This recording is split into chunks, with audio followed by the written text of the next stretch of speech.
मुनि बनो। तो बोले दोनों में से कुछ भी बन सकते हो। अरे परमात्मा मुझे समझ नहीं आ रहा मैं क्या बनूं। बोला बहुत सिंपल। बोला 1 मिनट रुको। थोड़ी देर बैठा, अपने जो पत्नी है उनको बुलाया, आवाज दिए, आओ भाई थोड़ा सा दिया जला करके आना।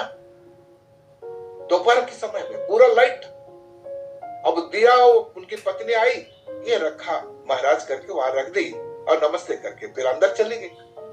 अब ये जो बैठा हुआ जो क्वेश्चन करने वाला था वो देख रहा है कि दिया का क्या मतलब। भाई दिया तब लाते जब अंधेरा हो, इधर तो पूरा उजाला है, वो क्यों रखे।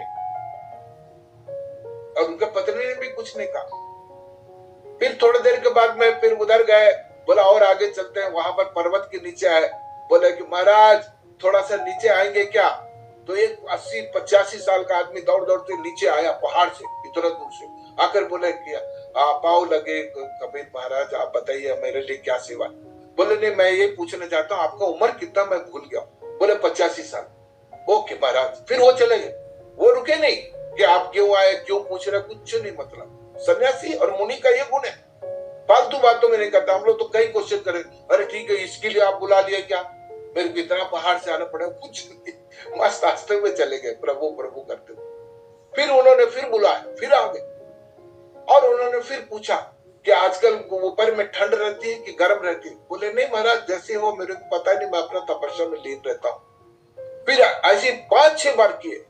इस शिष्य को समझ में नहीं आया। तो शिष्य बोलता है ये आकर के, महाराज मुझे समझ नहीं आता, आप घर में जो है दिया लाते हो, यहाँ पर वो उस बुजुर्ग व्यक्ति को 4-5 बार बोला, तो क्या मतलब है। बोले तुमको सिखाने के लिए, तुम्हारा प्रश्न है, तुमको जवाब नहीं मिला क्या। बोला नहीं जवाब मिला। तो बोले देखो अगर तुमको गृहस्थ धर्म अपनाना है तो तुम इतने अच्छे हो जाओ कि तुम्हारी पत्नी भी तुम्हारे साथ तुम पे हर बात पे विश्वास करने लगे।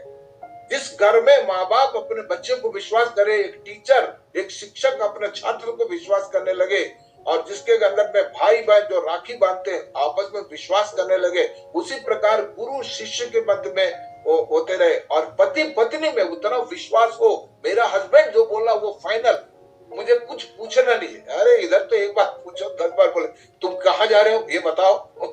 अरे विश्वास है ही नहीं। पहले विश्वास तो दबाओ। सिर्फ पति पत्नी परमेश्वर है, 7 जन्म, ये सब झूठ बोलते हो। अरे तुम विश्वास कर लो, पति पत्नी तुम जैसे भगवान कोई दुनिया में कोई ढूंढेंगे नहीं। कब विश्वास तो करो। विश्वास है ही नहीं। हर बात में आप पूछते हो तुम। अब उसने बोला कि मेरे पत्नी को देखो। बोला उसको मैंने बोला कि भाई दिया लेके आओ, उसने एक शब्द नहीं बोला। अरे इतना उजाला आपको दिया करना क्या, पहले ही पूछ लेंगे हमारे। तो पूछे नहीं, तो वो आंख बंद करके वो लेके आए। उसने कभी नहीं पूछा कि दिया किस लिए मंगवाया और किस लिए हुआ। बोले ये मैटर मेरा पति मुझसे अधिक जानते हैं, वो विद्वान है, हमको उनके पर विश्वास है, जो करते हैं वो सही करते करके चले गए। ऐसी पत्नी अगर तुम डेवलप कर, मतलब उसके ऊपर विश्वास जागृत करके अपना परिवार को चला रहे हो, तब तुम परिवार में जाना, अदरवाइज शादी मत कर। गृहस्थ में जाना है तो संभल के कि अपनी पत्नी को सबसे अधिक, अपने बच्चों को सबसे अधिक आप विश्वास में अगर ले सकते हो तो तुम पिता बनो, तुम पति बनो, अदरवाइज कुछ मत लो। बोला अब अगर सन्यासी और मैं मुनि बनना चाहता हूं तो बोले वो उसको बोलते हैं धैर्य। अरे मैं 5 बार बुलाया, कभी एक शब्द उन्होंने बोला, वो अपना काम से काम है। मैं आचार्य हूं, मैं गुरु हूं, जानते हैं, मेरा आज्ञा का बात सुनते हुए बिल्कुल आया, कभी नहीं पूछा मुझे क्यों 5 बार तुमने बुलाया, नहीं बुलाया। तब जाकर के तुम इतना पेशेंस, इतना धैर्य है, तभी तुम मुनि बन सकते हो, अदरवाइज नहीं बन सकते। तो गृहस्थ बनना है, मुनि बनना है, आप सोचिए इधर बैठे हम लोग, हमको कुछ नहीं बनना है, गृहस्थ बनना, मुनि बनना। हमको कभी बहुत फिजिकल वर्ड से कोई मतलब नहीं है, खाली रहने से मतलब नहीं। हमारा कंसेप्ट अगर हमको क्लियर हो जाए तो यू एंजॉय योर लाइफ, मुझे भगवान, मुझे खुशी से जीना है। तो अब उसको, उसी को आगे उन्होंने बहुत अच्छा बताया कि सफलता के लिए जैसे मान लीजिए आप 1 करोड़ रुपए है, अगर 5 करोड़ रुपए 5 साल में तुम कमा लिया तो पूरा समाज में नाम हो जाता, अरे बाप रे क्या कृषि, क्या सफल हो गया। ईमानदारी से बताइए उस सफलता में आपको मजा आ रहा है क्या।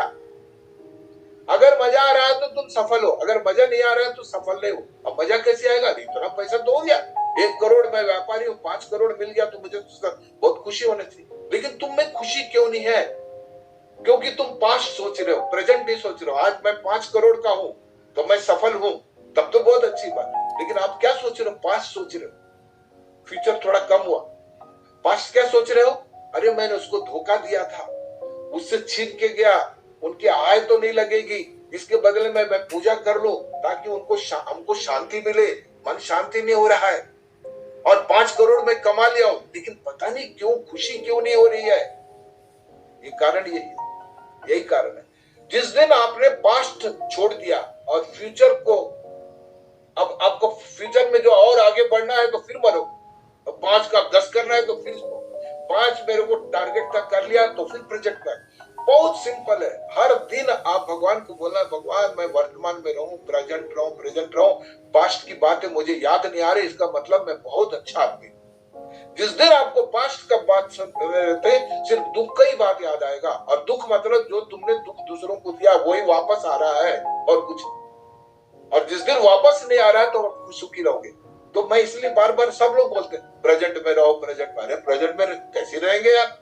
बेकार बात करते हैं। बड़े बड़े मुनि लोग भी ज्ञान देते हैं वर्तमान में रहो, वो ही नहीं बताया हमको। आज तक कोई नहीं बताया है कि ध्यान से कुछ मिलता नहीं है। जो चीज गंदगी है उसको निकालने के लिए मैं ध्यान कर रहा हूं। हमेशा ये बोलते ध्यान से बहुत कुछ मिलेगा, अरे सब झूठ बोलते हैं। उसी प्रकार अब धीरे से सफलता का, अब आगे इसका मतलब मैं समझ में आ गया है। मैं पैसा कमाता हूं, मुझे पास्ट की बातें रोकना नहीं है, किसी को दुख नहीं पहुंचाना, किसी के आंसू निकाल के, किसी से माँ बाप के पैसे धोखे से लिख के, कई लोग लिखवा के अपना प्रॉपर्टी ले लेते हैं। अरे कभी सुखी नहीं हो सकते हो भाई।